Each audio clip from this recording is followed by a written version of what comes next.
Good morning. I see people coming in the door still. Today, with the ringing of the peace bowl, we affirm our collective hope for peace in Ukraine and wherever war is waged. We acknowledge that these lands that we love are the ancestral lands of the Yavapai people. The Wipike, I had practiced this. The Wipikepas, the Tolkapeas, the Quevekepas, and the Yavpe. Now enjoy our opening music. Morning has come.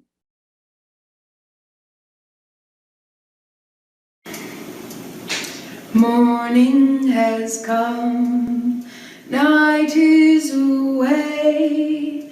Rise with the sun and welcome the day. Morning has come. Good morning. We usually do this song as a round, so I'll be singing it as if you're in the room with me, and I hope you join in. Morning has come, night is away. Rise with the sun and rise with the sun, and morning has come. Night is away. Rise with the sun and rise with the sun and rise with the sun, and night is away. Rise with the sun and rise with the sun and rise with the sun and rise with the sun and rise with the sun and rise with the sun, and morning has come. Night is away. Rise with the sun and rise with the sun and welcome the day. Good morning and welcome the day. I'm Kelsey Wilkes, and I'm your worship associate this morning here at Granite Peak Unitarian Universalist Congregation. We're glad you're able to join us, and I hope everybody is in good health. We extend a warm welcome to all of you on Zoom. I see your wonderful faces. This is a historic weekend. You may not remember that, but it is. I saved my COVID calendar from 2020. And when I flipped to March on my beautiful, busy calendar, I see that on Saturday, March 7th, we had our annual dinner. I actually see a note here that says, pick Suze up and take her to the annual dinner, which I did. The next morning, I was the worship associate. It's right here on my calendar. I played Mahjong on the 10th, and then everything started being crossed off my calendar. And the following Sunday, on March 15th, it says Granite Peak, and in big red letters, it said Zoom, and our world changed. And we didn't think our world would change for more than a couple of weeks, right? It was a couple of weeks. And now we are at 2 years, and you're all still wearing masks. Thank you very much. I appreciate that. So it will be wonderful today, after all we feel we've lost in the last 2 years, to find out what it feels like to win, which is what we need. We need wins. This is the mission statement of our congregation. We are a compassionate spiritual community that celebrates diversity, nurtures the personal and spiritual growth of all ages, shares our gifts, promotes justice for all, and serves the world we live in. Our guest speaker today is Janine Gelsinger, Janine is the executive director of the Unitarian Universalist Justice Arizona, which we call UU Jazz, and got its birth here at Granite Peak UU. Janine is a curriculum design team member at Beloved Conversations Virtual at Meadville Lombard, as a Beloved Conversation coach at East Shore UU, and with the UU Religious Professionals Joint Ethics Steering Committee. Previously, Janine served on the Board of Professionals. Prior to her statewide role, she served the UU Congregation of Phoenix as the Director of Membership and Welcoming Ministries. Janine grew up in Scottsdale, where she first learned community organizing from her mom. Often that's who we learn from, right?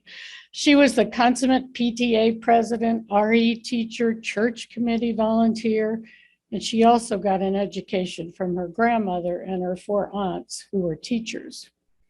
She holds a degree in both psychology and human development family studies from ASU.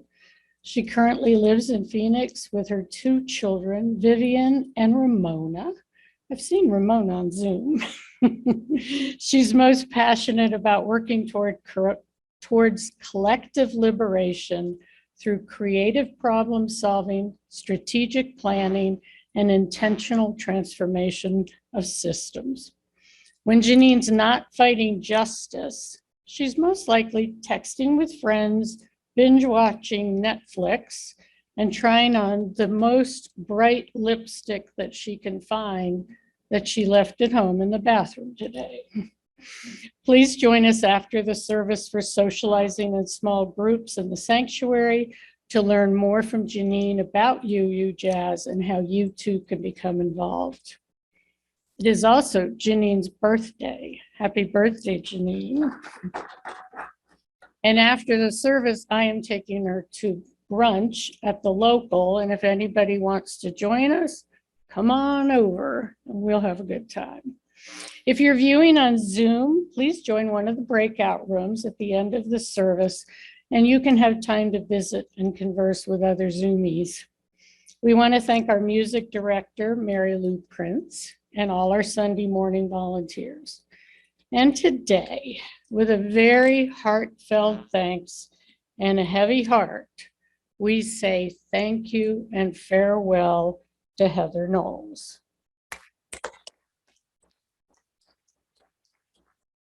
Heather, there's flowers for you to take home with you on the piano. Okay, now, please take a moment and put your phone on worship mode. Before we begin our service, we have more than just a few announcements. We are a very busy congregation, so please check the order of service, the weekly peak, the view, the website, and videos and updates from Reverend Patty. While most of the country sprung forward today, we kept our clocks steady. Our stewardship campaign is also steady, and we are on track with a current 65% of our goal. You can help Granite Peak spring forward with your pledge. Answer your steward's calls and be as generous as you can so that we can move forward out of the pandemic, back into the sanctuary, and eventually with a heightened roof. So please do all you can. We are having a rummage sale this spring. Yay! So start saving your items as if you haven't been saving them for the last 2 years. It will be held on April 22nd and 23rd, and Barb Nye and Charlotte Skews are in charge of the rummage sale. You'll be hearing more. Children's Faith Development is meeting in the nursery and across the street with Robert and Bev. Next Wednesday, March 16th, you can join our service auction euchre lunch event. It is hosted by myself and Patrick Grady. You can join us at noon. We have a hearty homemade lunch. You'll learn to play euchre. It is a very fast-paced card game. The cost is $20. We need one more player to make our three tables full. So if you can do that, let Patrick know. Patrick, wave your hand. And if more of you want to join, grab a table of 4, come show up on that day, and we'll have a good time. Our next new UU class will be held on March 19th from 10 a.m. to 1 p.m. in the Faith Development Building. The class is led by Reverend Patty, and you will learn more about UU history, our eight principles, and much, much more. My last announcement, which is dear to my heart, is Empty Bowls Prescott. We will be celebrating our 25th anniversary on September 18th this year. This is a collaborative effort between Granite Peak and Puff. And well, we need your help. Volunteers are needed for the following things: someone to put together 25th silver anniversary decorations for the day of at the plaza, storage space for our clay and our finished bowls, equipment and logistics leader who will be moving the equipment, setting it up, and then cataloging it so we know what we have for next year. Those items are all kept at Puff. I need an art auction lead. And with the loss of our dear Suze, we need a poster creator volunteer. So she always made all of the posters and the signs for soup that went up each year at Empty Bowls. So see me if you can fulfill any of those needs.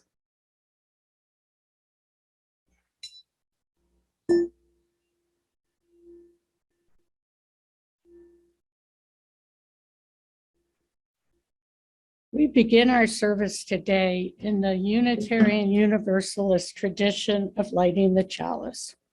Our chalice lighter today is Tom Burrows. Tom will light this chalice, a symbol of our heritage, in gratitude for this beloved community. O inner God, O defiant spark within myself, still there, even though at times everything tries to convince me to deny you. I feel crushed by the weight of all the cruelty and chaos in my world.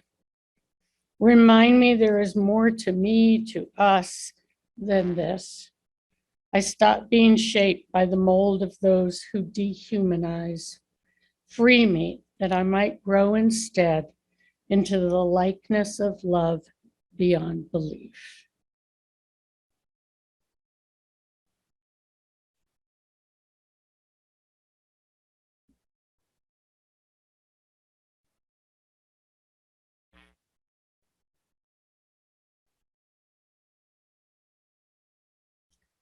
Our words of gathering today are from Mary Yamakaba.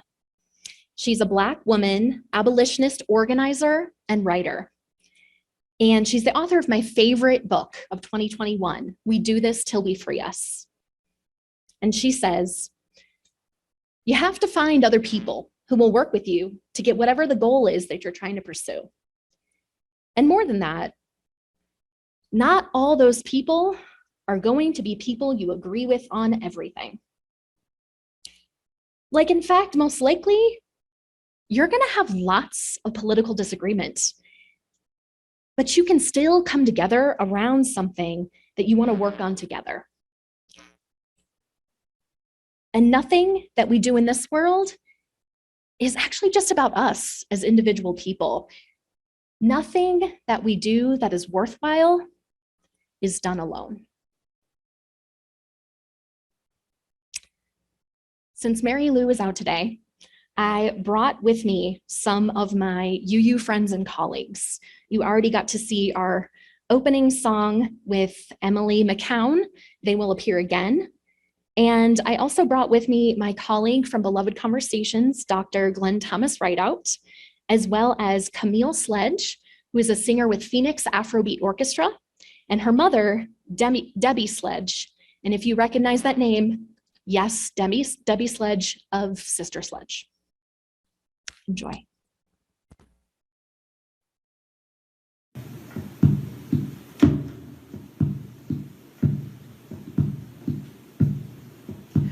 I know, whoa, whoa. I know, whoa, whoa. I know, whoa, whoa. I know, whoa, whoa. I know, whoa, whoa. I know, whoa, whoa. I know this rose will open. I know my fears will burn away. I know my soul will unfurl its wings. I know this rose will open. I know this rose will open. I know my fears will burn away. I know my soul will unfurl its wings. I know this rose will open. I know this rose will burn away. I know my soul will unfurl its wings. I know this rose will open. I know my fears will burn away. This rose will unfurl its wings. I know this rose will open. I know this rose will open. I know my fears will burn away. I know my soul will unfurl its wings. I know, whoa, whoa. So please join me now in saying the words to our covenant.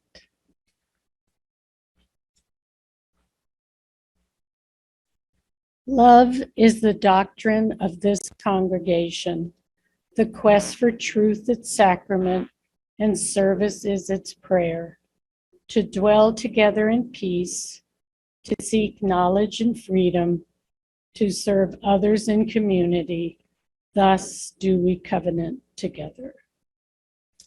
Our tradition of joys and concerns became very different during the pandemic.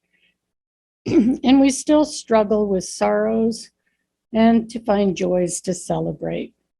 Let us be silent for a moment as we think of the people of Ukraine and other acts of violence against the world we love.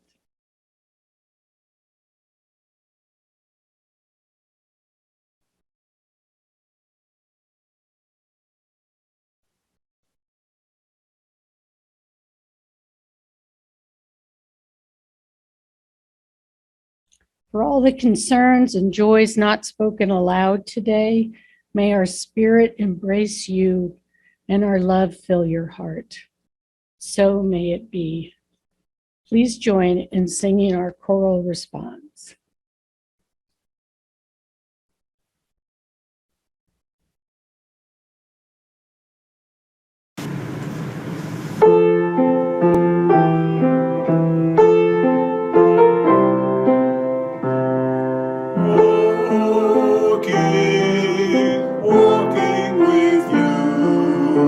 Walking with you is my prayer.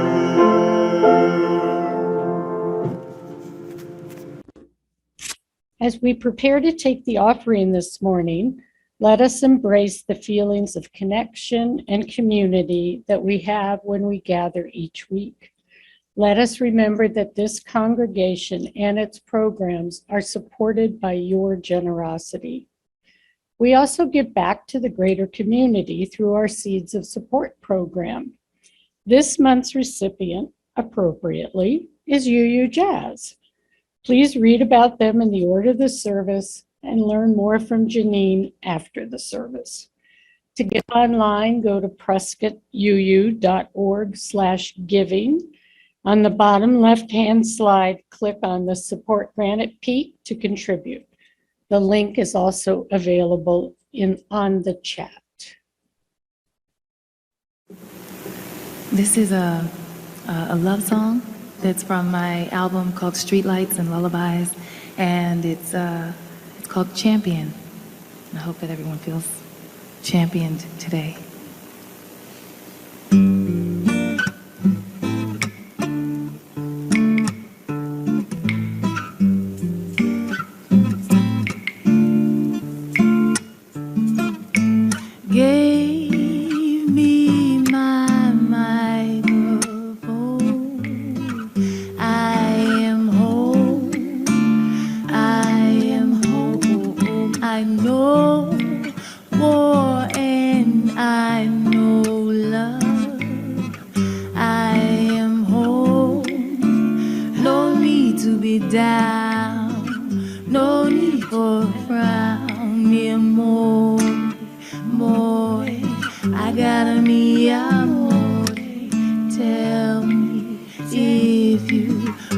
you go hit the door, just dwell, angel. It's gonna be all good, okay? It's gonna be all good, okay? Champion, stand tall. Champions, la la la la la la la. Champion, stand tall. You are love. La la la la la la la la la la la la la. Yeah, yeah, yeah. You become what you say, and what you say you will do. What you do, you will be. So be sure and do it cool. 'Cause I love you so much. I wanna tell you so and such. There's no me, there's no you, just us. There's no me, there's no you, just us. Just us. La la la la la la. I say, champion, stand tall.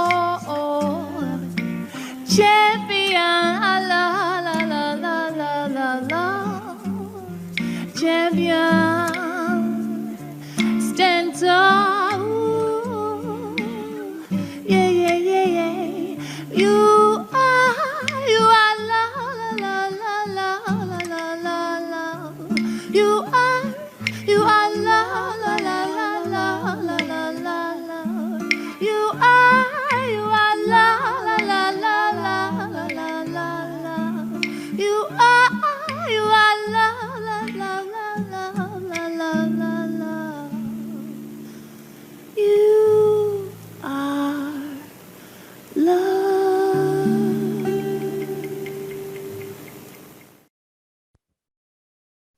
We acknowledge the generosity of spirit expressed through this offering.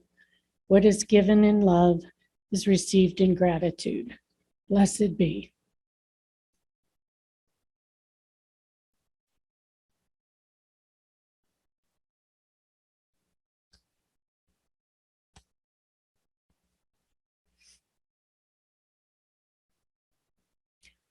Our reading today is from my dear friend, Reverend Elizabeth Wen.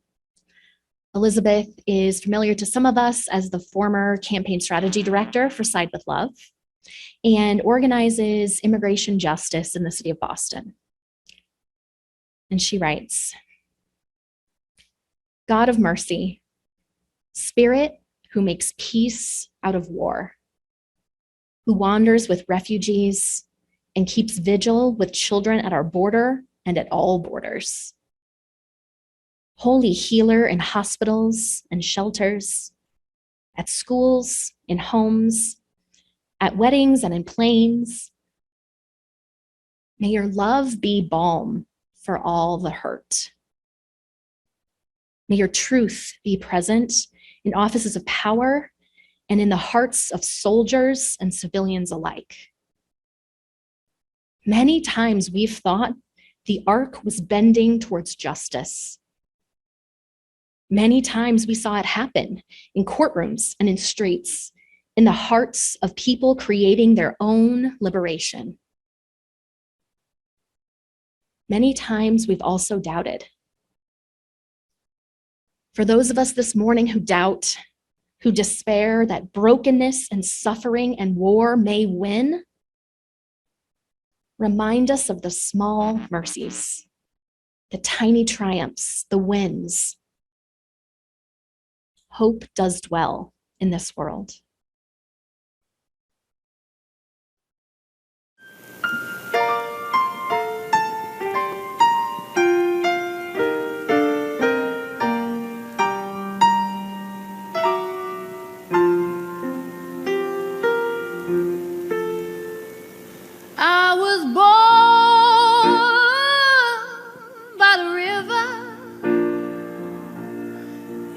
mountain. Oh, and just like the river I've been running ever since. It's been a long time coming, and I know change gonna come. Oh yeah, it's been too hard living, but I'm afraid to die. 'Cause I don't know what's up there beyond the sky. It's been a long time coming, but I know change gonna come. Oh, yes, it will.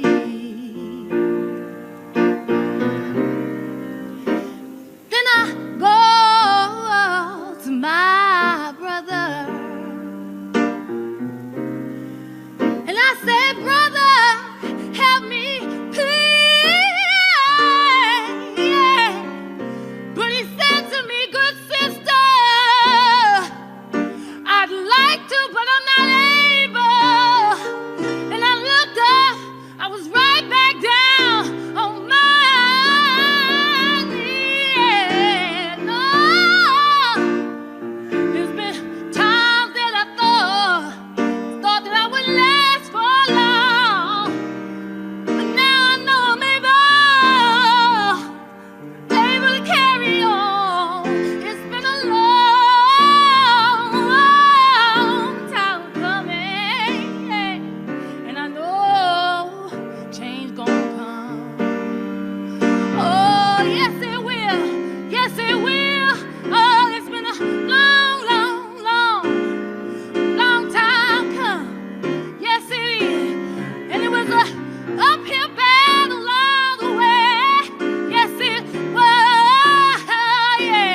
But I said a change is gonna come. Oh, yes it will. Oh, yeah. I know a change is gonna come. Yes it will. Oh, yeah.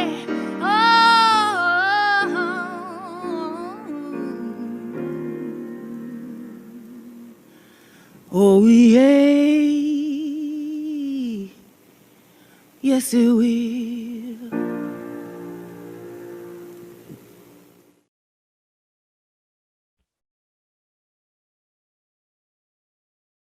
Hello, Granite Peakers. I'm so excited to be here with you today, both in person and those of you watching along on Zoom. Hi, I see you. This is the first time I've preached in person to live people in the sanctuary in 2 years. And so thank you for being an amazing birthday present. It is wonderful to see faces staring back at me while I speak, so I know if people are bored and checking their phone, or they're falling asleep, or you're with me. Maybe you'll laugh when I say things that are funny instead of just staring at my kitchen wall behind the Zoom screen preaching. Thank you for being here. And for those of you at home, I am so glad that our Zoom technology enables you to join us and have this experience so that we can all really be together. You know, I thought a lot about what this sermon might be. And I tried to think about what people needed to hear. And I don't know if we got this right, but it feels like we might need a little bit of joy. It feels like we might need to remind ourselves of what it looks like to win, what it looks like when our organizing works, when the things that we do and the actions that we take actually lead to change in our communities and people's lives.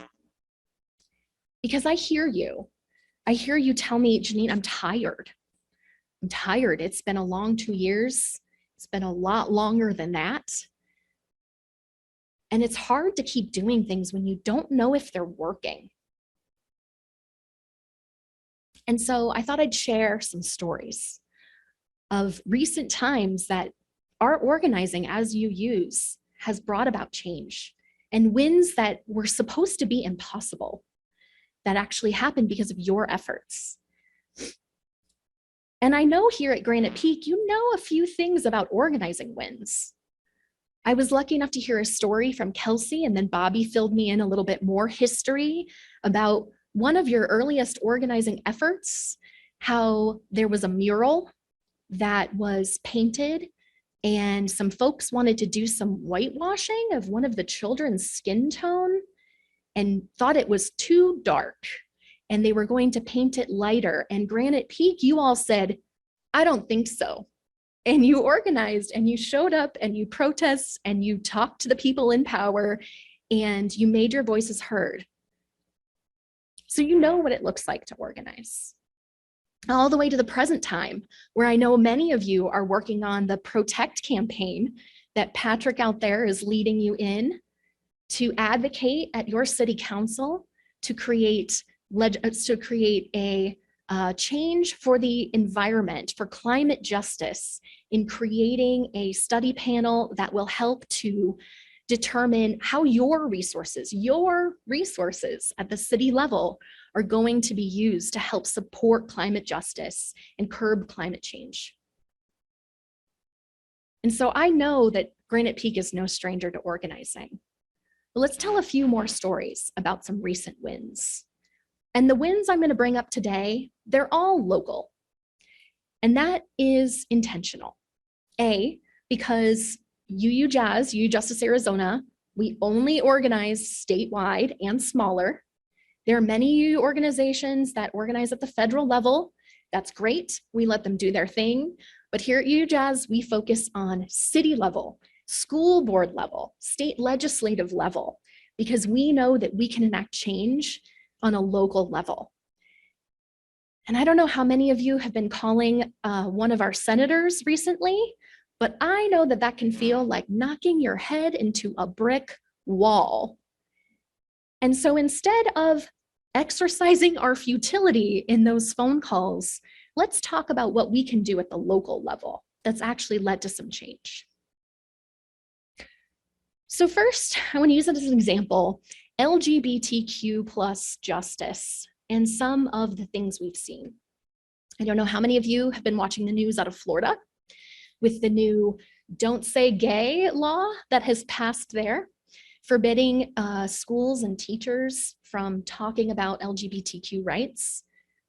And while that has made national news, we had our own version of that bill in the last few years at our state legislature in Arizona.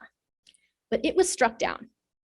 In 2021, it was struck down along with all 15 of the anti-trans, anti-LGBTQ bills in Arizona. All of them. Yeah, that deserves some applause, right? Now, how did we do that, right? Because we're Arizona, you know, we're a red state. How is that different than what's going on in Florida? Well, what's different is that in Arizona, we have a long history of community organizing, of people taking the power, not relying on our legislators to do the right thing, but of making sure the people make their voices heard. And we also understand that organizing is a long haul job. It's not enough to just work on one campaign for one legislative season and expect it to win. Some of these wins have taken years and years and years, but we've seen them come to fruition. So one example of how that happened is that we had a teacher, an ordinary teacher, who participated in the Red for Ed movement. Remember when the teachers walked out and they were pushing for higher pay? And that teacher learned through that movement that she was a leader, that she could maybe make some difference. And so Kathy Hoffman ran for state superintendent of education in Arizona.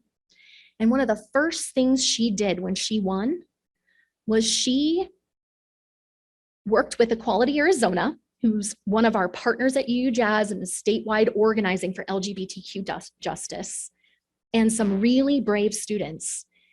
And they sued the state of Arizona. They actually sued Kathy Hoffman, named her in that lawsuit.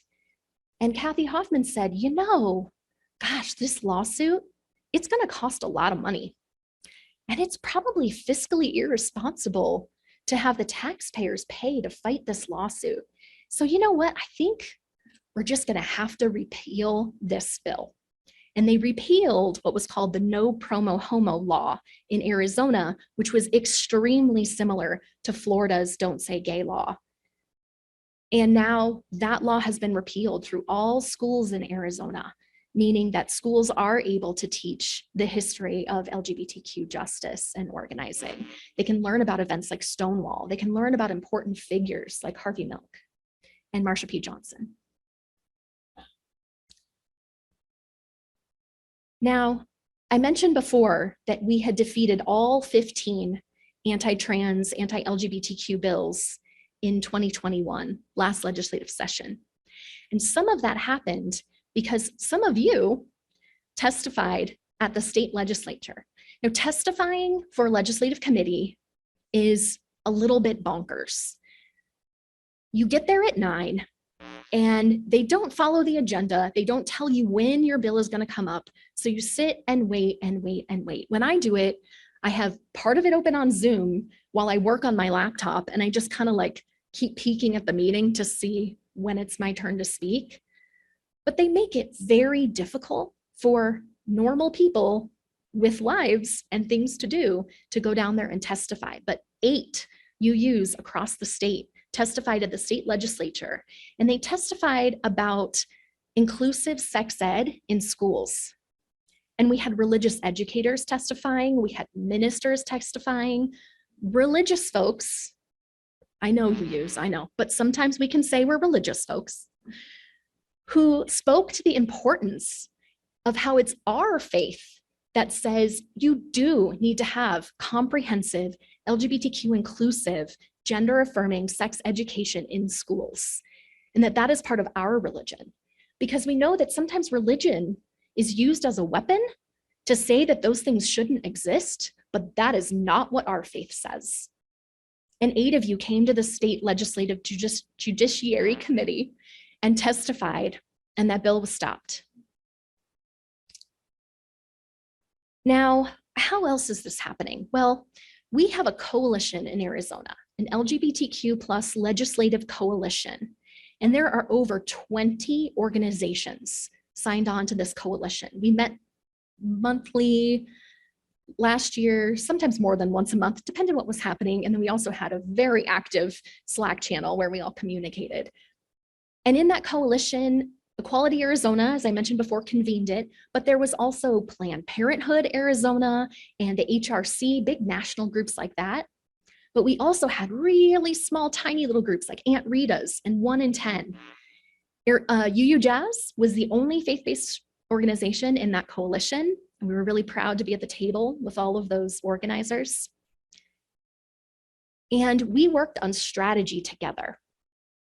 And the strategy that emerged was we knew that we needed someone to stop these bills. And it was going to have to be, because of the makeup of the state legislature right now, someone that we don't always agree with on everything. And so we tried to figure out who were those people that could talk to their legislators, that could change just 1 or 2 votes to be able to make some change. And it worked. This year, in 2022, many of the anti-trans bills were killed in committee. They never even made it to a floor vote. And the person who voted them down was Senator Tyler Pace, a Republican in Mesa, Arizona. And he did that, and he spoke while he voted and said, so many people from the LGBT community have come and spoken to me, and I've changed my mind. I've changed my position on this issue. And so I'm voting against this so that it doesn't go to a House floor vote. It was pretty amazing. And that happened because people like you, people who live in areas where you have a representative or senator that you might not always agree with, but people are willing to sit down and have those conversations, to tell their personal stories. And especially the amazing trans leaders at Equality Arizona, It took so much time sitting there convincing someone why their lives matter. It was an enormous win. There's only 2 anti-LGBTQ bills left at the state ledge this year. One of them might make it to a floor vote, and we're hoping that those relationships will hold. But something else really big happened this year. Not only are we killing all of this legislation that's anti-LGBTQ, but we were able to propose a bill that would add non-discrimination protections to the current existing non-discrimination law in Arizona. So currently you're not allowed to discriminate people on basis of race, of gender, but it would add LGBTQ status to that non-discrimination clause. And that bill also bans the practice of conversion therapy in the state of Arizona, which we know is a horrific, abusive practice. Now, you might be surprised when I tell you, but that bill has bipartisan co-sponsors. And one of the co-sponsors is Speaker of the House, Rusty Bowers. Now, folks who are familiar, and Kelsey looks shocked over there, folks who are very familiar with the state legislator might be pretty shocked to hear that name. And that is the result of some very strategic organizing, especially by 1AZ and Equality Arizona. What they did is they organized at the city level first. In 2021, they got the city of Mesa, the city of Scottsdale, of Tolleson and Glendale to all pass non-discrimination ordinances at the city level. They joined big cities like Phoenix and Tucson who already had those clauses. And they were able to show folks at the state legislature that there's enough widespread support because look, all of these cities who aren't necessarily super progressive cities have passed it. There's enough support to pass it at the state level. They also did something else that was strategic. They surveyed the top 500 employers in the state of Arizona about their HR policies and if they already had a non-discrimination ordinance in their own internal policies as businesses, and 90% of them did. And so they appealed to our legislators in the language that they like to hear, that this is good for business, that this has wide corporate support and the support of small business owners, and that the cities have already done it and you don't want to fall behind. Showing that this had support widely was how some of these wins happened, because it got bipartisan co-sponsorship, which is pretty hard to do and is expected to sail through when the voting starts. These are big wins and they took years to organize towards, but they happened because we worked together. We came up with some smart strategy, and to use a phrase that's said a lot, we worked smarter, or I like to say strategically, not harder, right? Banging your head into a brick wall is not strategic, but figuring out what is gonna be the piece that makes it move so that you can win, that is being strategic. Now I wanna tell you another story that's an organizing win that's not legislative or political, but it's about a mutual aid project that we've worked on with UJazz. A group in Phoenix sprung up during the pandemic when it started in 2020. Kelsey reminded us 2 years ago. Mutual Aid Phoenix. And many of you are familiar with the concept of mutual aid, but it takes a different lens. Rather than charity, it's about understanding that we're all connected. Like our 7th principle says, the interconnected web of all existence, right? And so it's a practice of anyone who is able to, anytime you go grocery shopping or you stock up on supplies, add something extra to your cart and then share it with someone else. Now, I know Granite Peak understands mutual aid because you have a community pantry right here at your congregation, right? That you've been supporting in your community here. Now, during 2020, our partners at Black Lives Matter Phoenix Metro were organizing during the uprisings in the streets in the summer as a response to the death of George Floyd and many other people who've been killed in Phoenix by the police. And they also, meanwhile, were looking to support our neighbors up north on the Navajo Nation. Some of you read in the news that at one time, the Navajo Nation had the highest COVID rates in the world as a result of lots of systemic oppression and poverty over a long time, starting with settler colonialism and imperialism. And so BLM and Mutual Aid Phoenix worked together to figure out a way to help. They met one of the elders up there, Selena, who has been resisting relocation for almost 40 years. You can read more about it in a video that is on the UJazz website if you want to know the full story. But these families were asked to move because the US government wants clear boundaries between Hopi and Navajo land. And the Hopi and Navajo territories have always overlapped. The indigenous way of drawing boundaries wasn't a clear, clean line like the US government wanted it to be. And so these families are supposed to move. And they said, no, we've moved enough. You're not moving us again. But because of how remote they are, and because they aren't living where they're supposed to, they don't always have access to all the aid that's available to them. And so during COVID, BLM Phoenix Metro and Black Lives Matter Phoenix Metro and Mutual Aid Phoenix worked together to create a mutual aid drive that every other month drives up supplies to the Navajo Nation. Now, UJazz got involved in this in the beginning, and I think it's important to tell this story because I saw they were doing a drive and I went and bought batteries, which was one of the things on the list, and dropped them off.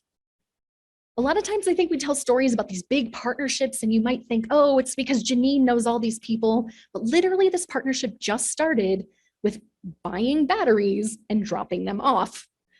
And they said, thank you. All right, great. The next time we chatted, we talked about what we had as resources and what might support them. And we worked towards using one of the churches in Phoenix as the staging area. What they said was they needed a big area to just bring all the supplies and pack them into boxes. And they were using someone's garage. One time they tried to use like a restaurant after they closed, but they needed them out by a certain time, and that was really hard.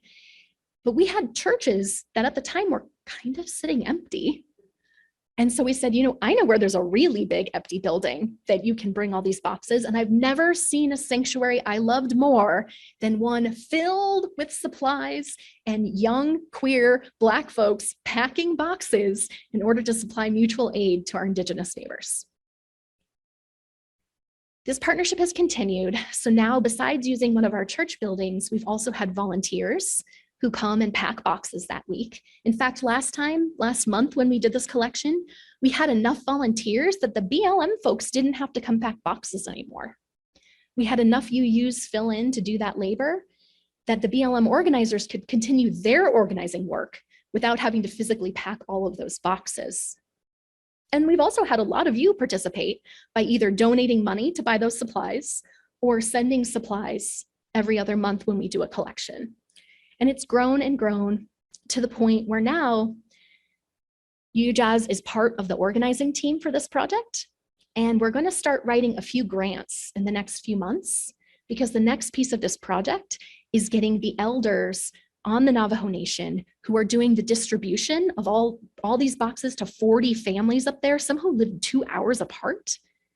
They are going to be able to be paid for this work so that they have a position to do this mutual aid distribution and are able to support their family and not have to do this on top of their other job. These partnerships are happening all the time. They're growing all the time, and they're really big wins. But you know, I think in order to understand why these wins are happening and what we can do, we need to understand how change happens. In organizing, we talk often about a theory of change. And a theory of change at its core is just, if we do this, then this will happen. It's something you start out with so you understand why you're doing what you're doing. And I want to bring it back to electoral organizing, because in electoral organizing, There are only 3 ways to change the results of an election. There's only 3. 1, you get people to vote who have never voted before or don't vote consistently, didn't vote in the last election. 2, you stop people from voting. That is not a strategy we endorse, but it is a strategy used by some people in voter suppression to stop people from voting who voted last time. Or the 3rd is you get people to change their vote, to vote differently than they voted in the past. That's it. Those are the only 3 ways you can change an election. And so what does that mean to us? Well, it means that sometimes we need to stop thinking of ourselves as just activists, as just someone who does the right thing personally, right? I voted, and I voted with my values, so I'm good. Because if I voted in the last election and I voted in this election, that's not changed. That's the same thing. I did the same thing I did last time. So what am I going to do differently this time? Well, hopefully I'm not going to try to stop people from voting. Don't do that. We're not endorsing voter suppression, right? But I could get involved in stopping voter suppression. I couldn't get involved at the state legislature, at the Arizona State Capitol with the over 100 voter suppression bills that are on the docket this year. I could contact my legislator and let them know that we need to stop those bills. And that shouldn't be too hard of a conversation because in theory, we all think that everyone should have access to vote. Or I could get involved in traditional voter turnout methods, right? Like helping people turn out to vote, helping people register, calling through and reminding people to vote, driving people to their polling place, serving as an election defender on election day at the polls, making sure that people know where they're going, they have water, they have pizza, they can stay in line if the lines get long. Or the other thing I could do is have one-on-one conversations. We call these values-based conversations. And you have them with people that you think might have voted differently than you. Now, I know sometimes this is scary, but if you want to feel a win, this is the way to feel a win. It happens at this micro level in these relationships. And living in Prescott, I bet that at least some of you have relationships with people that believe differently on different issues. And so I'll tell you a story, and this is the last one, because I think I've talked for a while today, from my own life about how I organized my dad. So as some of you know from the first time I spoke here, I grew up Republican. My dad still considers himself a Republican, and that's fine. And you might imagine that our conversations at family dinner might have some disagreement to them, and you would be right. But I still have dinner with my parents every week. And I do not try to convince my dad to change his party, because that doesn't work. And I didn't start the conversations with my dad at the federal level, talking about the president, or even really Congress.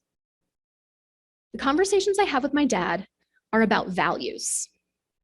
And I find something that we agree on, that I know he really cares about. And then I talk to him about one issue that's going on and how it appeals to his values. So I'll give you an example. One of the first things I organized my dad around was cash bail in jails. Something that's really important to my dad is fiscal responsibility. He hates when the government wastes money. It makes him really angry. So, okay, I also don't like to see the government waste money. I mean, I want them to spend money on things that are important, but no one wants to see it wasted.